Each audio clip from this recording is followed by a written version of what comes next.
हमारे नए गली न्यूज़ इंडिया चैनल को सब्सक्राइब करें और बेल आइकन दबाना ना भूलें। रात पुरनूर चांद का दीदार हुआ है और इसी के साथ माह रमज़ान का आगाज़ भी। हमारे हमवतन मुसलमान भाइयों ने भी तमाम उम्मा की तरह अल्लाह पाक की बारगाह में इबादत की है, तवारीह की है।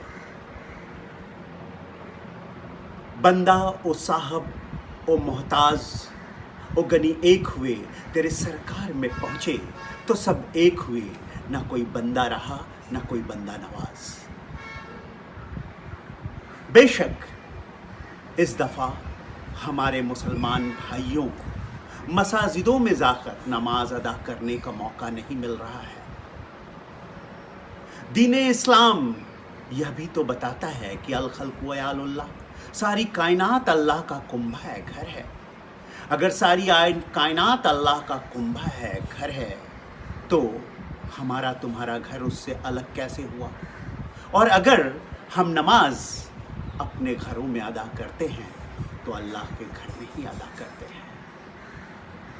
जो दूसरी बात मैं कहना चाहता हूँ वो ये कहना चाहता हूँ कि मोहम्मद पैगंबर नबी पाक हुजूर सल्लल्लाहु अलैहि वसल्लम ने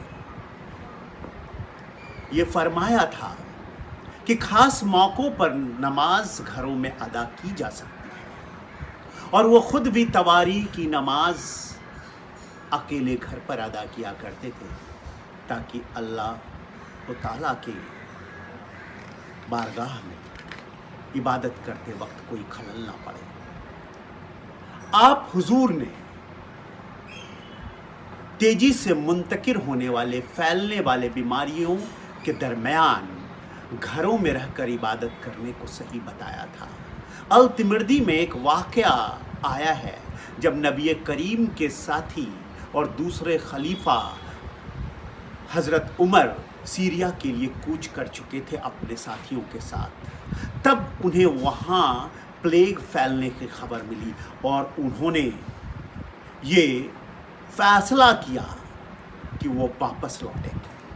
जब उनके साथियों ने कहा कि ऐसा आप क्यों करेंगे, तब हज़रत उमर ने फरमाया कि जैसे सीरिया के लिए कूच करने का फ़ैसला और उसके लिए जो चाहत थी वो अल्लाह तबारक ताला की थी, अल्लाह ताला की थी, उसी तरह से ये लौटने का फ़ैसला भी उन्हीं की चाहत है। दरअसल हमने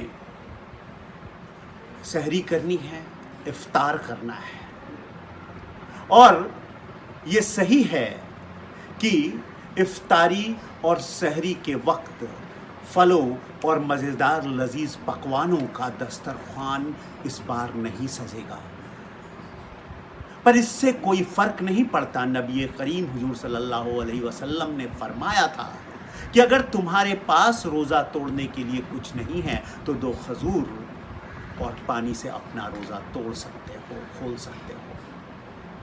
यह महीना तो सुबह सादिक से लेकर मगरिबे आफताब तक दिल से, तहे दिल से अपने फ़र्ज़ को निभाने का महीना है।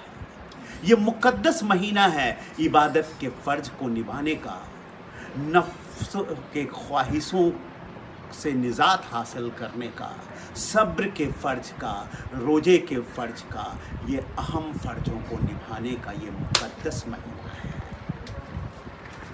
कुरान पाक में लिखा है, हिस्बुल्लाहु व निअमल वकील, निअमल मौला व निअमन नसीर। मतलब है कि अल्लाह की मिन्नत करो, ज़कात दो, रोज़ा रखो, परवरदिगार ही तुम्हें सबसे बड़ा मुहाफ़िज़ है तुम्हारा और मददगार भी। तो क्या हुआ कि लैलतुल क़द्र और लैलतुल जायज़ा अर्थात चांद रात में आप घरों से बाहर ना निकल पाएँ। ज़रूरत पड़ने पर नबी करीम ने भी सुलह हुदैबिया किया था, 9 साल 9 महीने 9 दिनों के लिए। आपको तो सिर्फ 1 महीने के लिए रुकना है।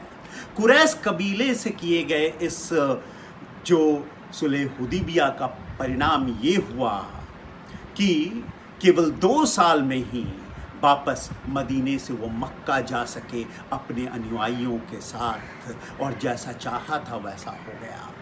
तो मैं ये कहना चाहता हूँ कि बड़ी तेज़ी से फैलने वाले कोरोना वायरस जैसे पोशीदा और ख़तरनाक इंसानी दुश्मन से मुकाबला लेने के लिए ही शायद इबादत का ये महीना आया है।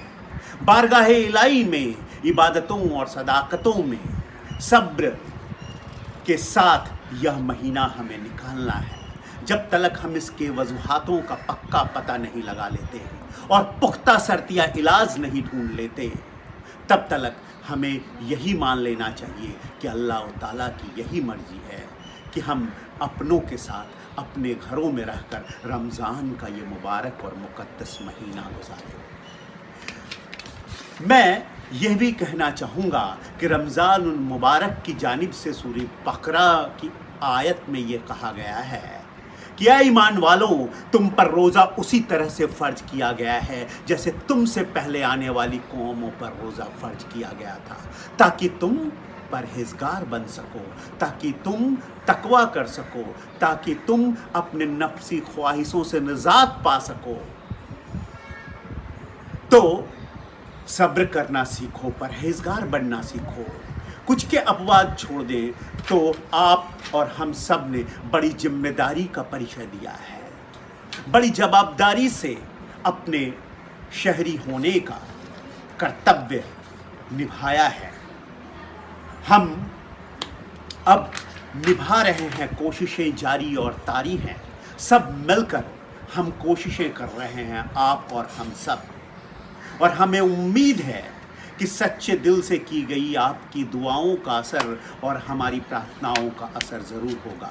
इंसानी हौसलों के आगे कोरोना ये जंग हारेगा ज़रूर, और हम जीतेंगे ज़रूर, होंगे कामयाब ज़रूर। आमीन। जय हिंद।